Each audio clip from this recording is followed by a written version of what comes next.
નમસ્કાર મિત્રો, ફરી એકવાર હાર્દિક સ્વાગત છે મિત્રો તમારું અમારા આજના નવા વિડીયોમાં.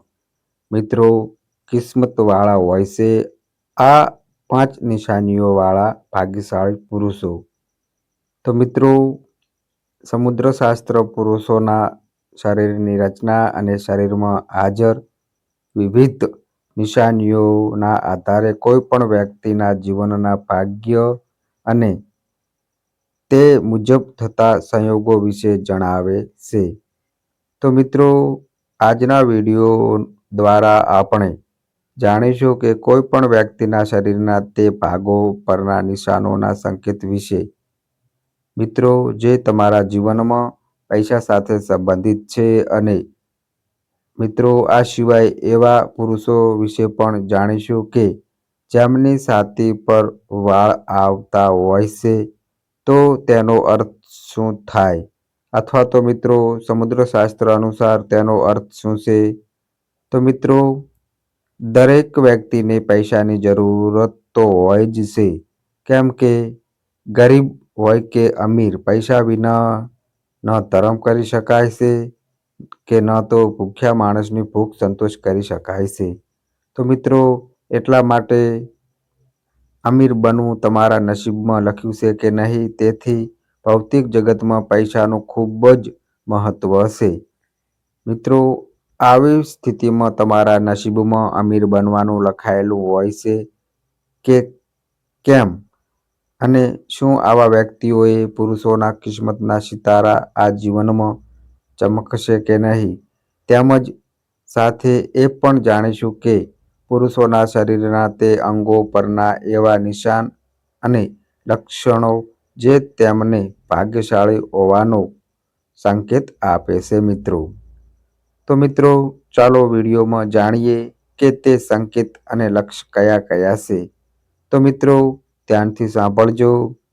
તો મિત્રો, પહેલાનો નંબરની જો વાત કરીએ તો મિત્રો, સમુદ્રશાસ્ત્ર અનુસાર જે માણસની ગરદન ટૂંકી અને સામાન્ય હોય છે, તો મિત્રો આવી ગરદનવાળા લોકો ધનવાન હોય છે અને મિત્રો જીવનમાં ઘણી સિદ્ધિઓ મેળવે છે.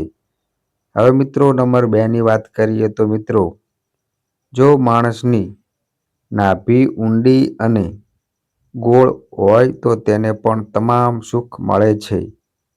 હવે મિત્રો, નંબર 3ની વાત કરીએ તો સમુદ્રશાસ્ત્ર અનુસાર જે પુરુષની હથેળીની મધ્યમાં તલ હોય છે, મિત્રો આવા લોકો વિશે કહેવાય છે કે તેમને વાહન સુખ અને સમાજમાં ખૂબ માન સન્માન મળે છે. અને મિત્રો, આવા લોકો પાસે પૈસા પણ કોઈ અસત હોતી નથી. હવે મિત્રો, નંબર 4ની વાત કરીએ તો મિત્રો, જે માણસના પગના સ્નાયુઓ નરમ હોય છે, એટલે કે મિત્રો લોહીથી ભરેલા હોય, એટલે કે લાલ રંગના હોય છે, અને જેના પગ પરસેવાથી મુક્ત હોય છે, તેઓ દરેક વસ્તુનો આનંદ માણે છે મિત્રો. મિત્રો, આવા લોકો ખૂબ જ આરામદાયક જીવન જીવે છે. હવે મિત્રો, નંબર 5ની વાત કરીએ તો મિત્રો, જે પુરુષની જાંઘ લાંબી, જાડી અને સ્નાયુઓથી ભરેલી હોય છે, તેઓને નસીબનો સાથ મળે છે. અને મિત્રો, મજબૂત જાંઘ વાળા પુરુષો એવા હોય છે જેમને સંપત્તિ અને તમામ સુખ મળે છે મિત્રો. હવે મિત્રો, નંબર 6ની વાત કરીએ તો મિત્રો, જે માણસની પીઠ કાચબાની પીઠ જેવી દેખાય છે, એ ધનવાન અને ભાગ્યશાળી હોય છે મિત્રો. હવે મિત્રો, નંબર 7ની વાત કરીએ તો મિત્રો, જે પુરુષ બોલવા કરતાં કોઈ બીજા વ્યક્તિની વાત સાંભળવાનું વધારે પસંદ કરે, તો તે પુરુષ પણ ખૂબ જ ભાગ્યશાળી અને કિસ્મતવાળો હોય છે મિત્રો. હવે મિત્રો, નંબર 8ની વાત કરીએ તો જો મિત્રો કોઈ માણસના પગની તર્જરીની, એટલે કે અંગૂઠાની નજીકની આંગળી અંગૂઠા કરતાં મોટી દેખાય છે, તો મિત્રો આવી વ્યક્તિ આગળ વધે છે અને પ્રગતિ કરે છે મિત્રો. હવે મિત્રો નંબર 9ની વાત કરીએ તો મિત્રો, જો મિત્રો માણસના પગની સૌથી નાની આંગળી અંગૂઠા કરતાં મોટી હોય તો મિત્રો આવા લોકો ખૂબ જ અમીર હોય છે. તો મિત્રો હવે એ વિશે પણ ચાલો જાણીએ કે જે પુરુષની છાતી પર વાળ હોય છે તો સમુદ્રશાસ્ત્ર મુજબ તેનો અર્થ શું થાય છે.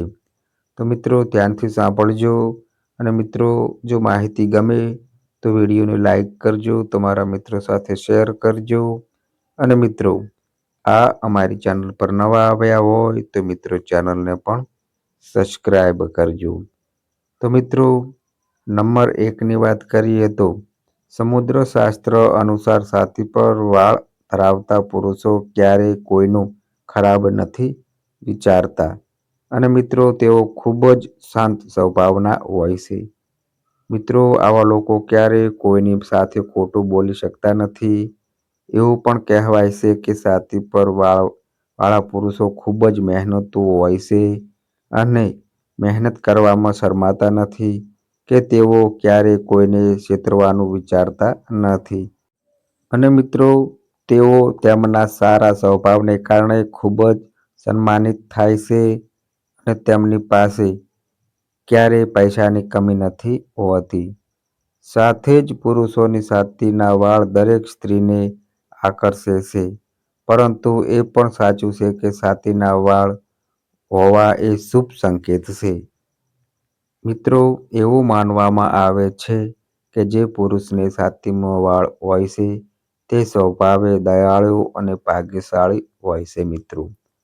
હવે મિત્રો નંબર 2ની વાત કરીએ તો મિત્રો જે પુરુષની છાતી પર વધુ વાળ હોય છે આવા પુરુષો અન્ય પુરુષો કરતાં વધુ બુદ્ધિશાળી હોય છે અને આ લોકો પૈસા કમાવા માટે જન્મે છે. તેઓ ઘરે બેસીને દિમાગથી ખૂબ પૈસા કમાય છે. તો મિત્રો આ અમારી આજની માહિતી ગમી હોય તો વિડીયોને લાઈક કરજો, તમારા મિત્રો સાથે શેર કરજો અને મિત્રો આ અમારી ચેનલ પર નવા આવ્યા હોય તો મિત્રો ચેનલને પણ સબસ્ક્રાઈબ કરજો. તો બસ મિત્રો આજે આટલું.